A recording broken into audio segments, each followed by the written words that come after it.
Finally छात्रों, कक्षा 9वीं विषय आपका हिंदी सेट वी का त्रैमासिक परीक्षा 2024-25 का आपका यहाँ पे पेपर आ चुका है। आज आज अभी अभी हाँ एहे रहा नहीं जाता।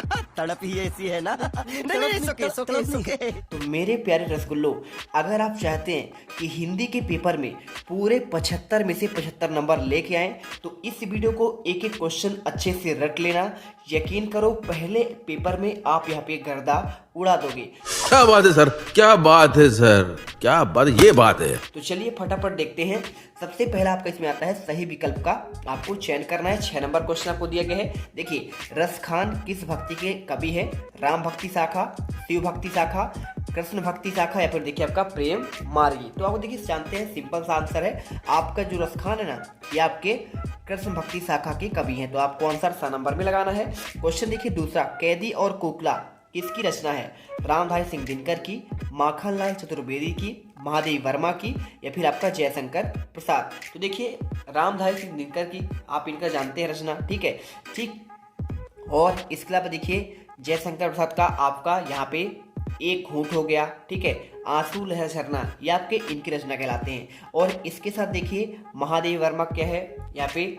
रश्मि, निहार, निर्जा, यामा, ये आपकी इनकी रचनाएं हैं। और रामधारी सिंह दिनकर का एक प्रसिद्ध उपन्यास है, देखिए आपका यहाँ पे उसे महाकाव्य भी कहा जाता है, उर्वशी। तो आपका इनका है। माखनलाल जो आपका कैदी और कोकिला है, ये आपका बी नंबर आंसर हो जाएगा, माखनलाल चतुर्वेदी, ठीक है। चलते हैं आपके नेक्स्ट क्वेश्चन पर। देखिए, रस के बिना काव्य माना जाता है सजीव, नीरस, व्यर्थ, या फिर देखिए आपका सार्थक। तो देखिए, रस के बिना जो आपका काव्य है ना, यहाँ पे आपका नीरस माना जाता है। तो आपको आंसर देखिए 12 नंबर में करना है। इसके बाद देखिए थोड़ा सा जूम कर लेते हैं। तो देखिए आपको जूम ऐसे यहाँ पे क्वेश्चन अगला देखिए, क्वेश्चन दिखा है आपका। देखिए, मेघ आए बड़े बन ठन के, सवर के पंक्ति में अलंकार है, अनुप्रास, उपमा, मानवीकरण, या फिर देखिए आपका उत्प्रेक्षा।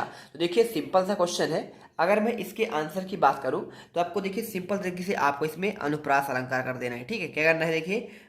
देखिए बा, जब किसी, देखिए कोई आपका वाक्य है तो उसमें जब आपका वर्ण की आवृत्ति 2 या 2 से अधिक, देखिए इसमें बा लिखा है, एक बार आया, 2 बार आया, ठीक है, यानी बा आपका जो वर्ण है ना 2 बार आ गया, तो जो वर्ण की आवृत्ति 2 या 2 से अधिक बार हो, वहाँ पे अनुप्रास होता है। उपमा देखिए, अगर उसमें सा सी सम ऐसे शब्द आए तो उपमा अलंकार कहलाता है। उत्प्रेक्षा में देखिए जानहु, मानहु, है ना, जानू और मानू ऐसे शब्द आते हैं, तो आपका देखिए उत्प्रेक्षा अलंकार होता है। चलते हैं आपके नेक्स्ट क्वेश्चन पर। देखिए, कांजी हाउस का चौकीदार लालटेन लेकर आता है, हाजिरी लेने, खाना देने, मारने, फिर इनमें से कोई नहीं। तो देखिए आपको आंसर जो है आ नंबर हाजिरी लेने करना है।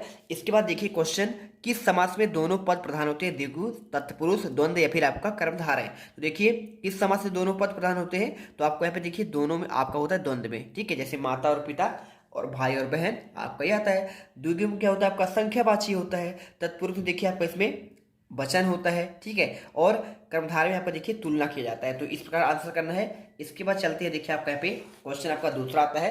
यहाँ पे कौन सा आता है? देखिए आपके रिक्तस्थान वाले क्वेश्चन आते हैं। यहाँ पर देखिए क्या लिखा गया है, एक भारतीय आत्मा को डैश डैश को कहा जाता है, माखनलाल या फिर महादेवी वर्मा। 6 number question. तो आपको इसमें देखिए आपका माखनलाल चतुर्वेदी आपको आंसर करना है। इसके बाद देखते हैं, देखिए कैदी और कोयल दोनों ही डैश डैश देश के वासी हैं, स्वतंत्र हैं, फिर देखिए आपका गुलाम है। तो देखिए सिंपल सा आपको आंसर करना है।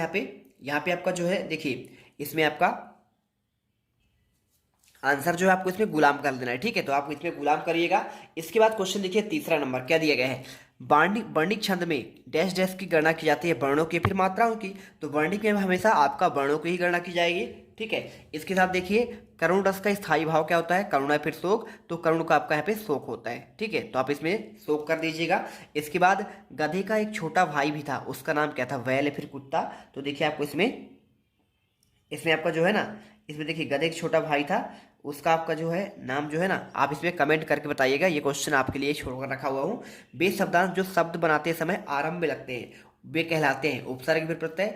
देखिए जो आरंभ में लगता है उसे कहते हैं आपका उपसर्ग कहते हैं, और जो अंतिम में आपका जुड़ता है लास्ट में उसे प्रत्यय कहते हैं, ठीक है। जैसे अनुरूप, अभिमान, ये आपके उपसर्ग वाली हो जाएगी। प्रत्यय में देखिए यहाँ पे मिठाई वाला, गाड़ी वाला, है ना, ऐसे शब्द आपके हो जाते हैं।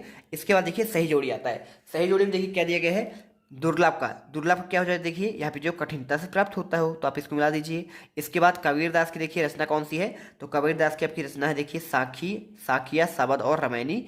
सम्मानी देखिए क्या होगा आपको यहाँ पे, यानी आपका आदर योग हो जाएगा। मृतिका देखिए क्या हो जाएगा आपका यहाँ पे, दो वैल्यू कथा देखिए किसने लिखा था, तो आप जानते हैं देखिए यहाँ पे आपको जो है ना, यहाँ पे मृतिका आपका मतलब होता है इसका मिट्टी होता है, और इसका दो वैल्यू कथा का आपका जो लेखक है देखिए यहाँ पे क्या हो जाएगा, मुंशी प्रेमचंद होगा। और जहरीला क्या होता है, देखिए यहाँ पे आपका हो जाएगा ये आपका सांप होता है। तो इस प्रकार से आपको आंसर करना है।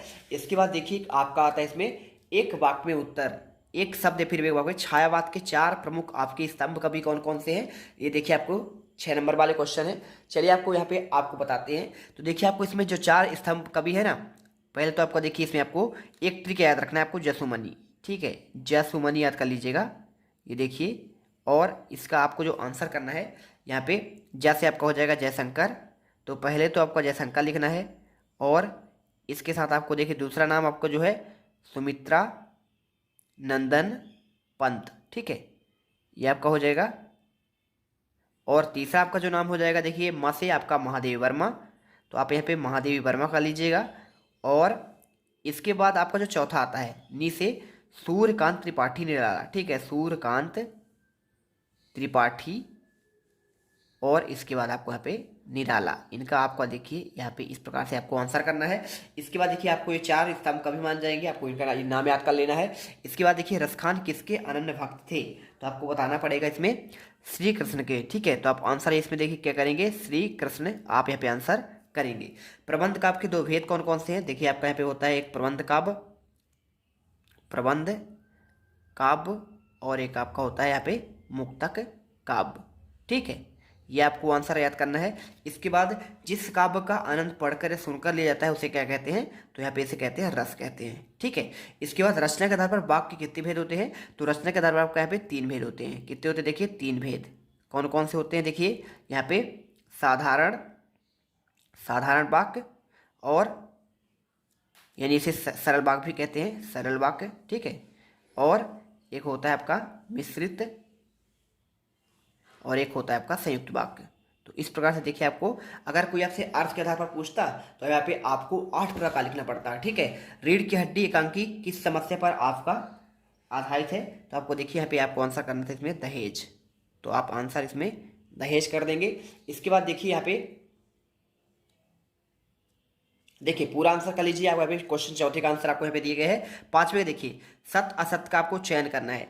सत्य असत्य का चयन कैसे करेंगे, यहाँ पे आपको देखिए रसखान के गुरु का नाम क्या आपका विट्ठल दास था, तो आपको देखिए इसमें आपको सत्य करना है, ठीक है। तो आप इसमें क्या करेंगे, सत्य करेंगे। इसका आंसर देखिए आपको मैं यहाँ पे दिखा दे रहा हूँ, ये देखिए आपको इसमें जो है ना यहाँ पे आपको सारे आंसर मिल जाए चौथे का आंसर। इसके बाद आपको देखिए आपको यहाँ पे सत्य असत्य वाले का आंसर, रसखान के गुरु का नाम क्या विट्ठल दास था, आपको इसमें सत्य करना है।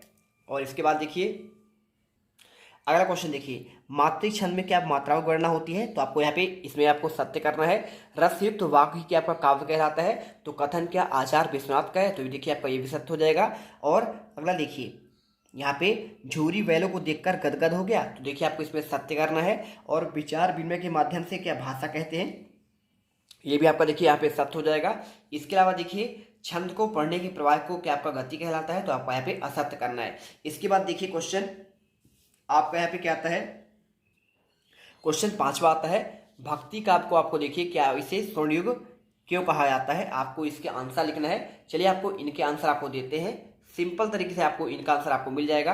देखिए सबसे पहले आपको मैं क्वेश्चन नंबर 5 का आंसर देता हूं, तो आपको आंसर देख लीजिए, आपको यहाँ पे ये मिल जाएगा।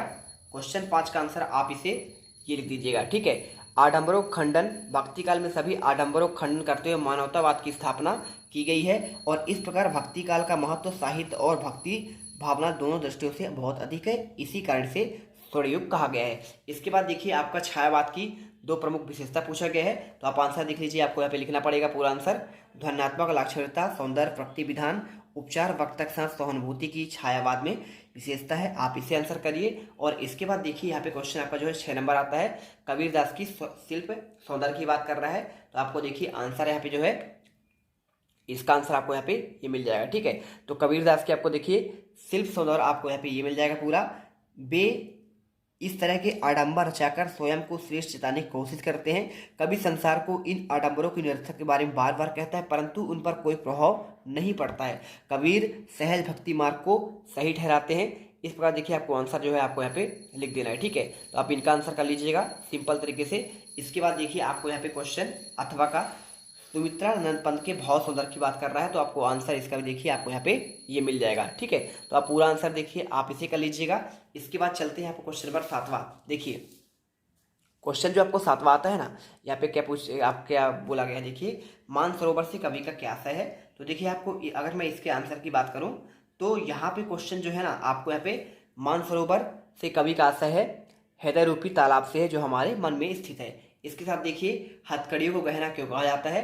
तो देखिए कवि ने हथकड़ियों की तुलना गहनों से की है, क्योंकि भले ही यह कवि के लिए हथकड़ी है, परंतु ये ब्रिटिश सरकार द्वारा दी गई पराधीनता है और यह ब्रिटिश राज का प्रतीक है जो अंग्रेज द्वारा पहनाया गया था। तो आपको इसकी बात करिए। इसके बाद क्वेश्चन देखिए रूपक अलंकार और अनुप्रास अलंकार की यहाँ पे परिभाषा की बात कर रहा है। तो देखिए आपको यहाँ पे आंसर ये देखिए आपको आंसर ये मिल जाएगा। रूपक अलंकार वह अलंकार होता है जिसमें उपमेय और उपमान के बीच कोई अंतर नहीं होता है।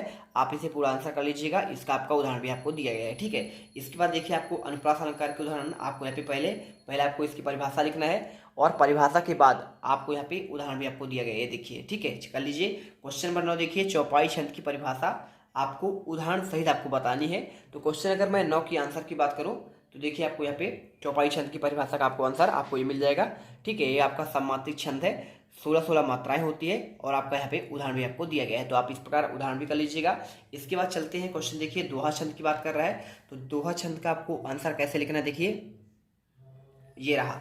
तो दोहा छंद का आपको देखिए आंसर आपको यहाँ पे ये कर देना है। दोहा आपका एक अर्ध सममात्रिक छंद है और यह छंद सोरठा के आपका विपरीत होता है, क्योंकि देखिए इसमें आपका प्रथम और तृतीय में 13 होती है ना। सोरठा में आपका क्या होता है 11 और 11 मात्राएं होती है, यानी इसका उल्टा होता है। और द्वितीय में इसमें देखिए 11 मात्राएं, तो उसमें आपका 13 होती है। तो इस प्रकार देखिए आपको आंसर करना है और इसका आपको यहाँ पे उदाहरण भी आपको दिया गया है। तो आप इसे आंसर याद करिए। और इसके बाद क्वेश्चन देखिए 10वां प्रेमचंद की 2 रचनाएं लिखते हुए उसकी भाषा शैली की आपको विशेषता बतलानी है, ठीक है। तो कैसे आंसर करेंगे, देखिए यहाँ पे प्रेमचंद की 2 रचनाएं, तो आपको यहाँ पे देखिए ये मिल जाएगा। देखिए इनकी आपकी 2 रचनाएं कौन कौन सी जाएगी, गोदान, कर्मभूमि, पूस की रात। यहाँ पे 4 दिए गए हैं, 4 में से आपको 2 करना है।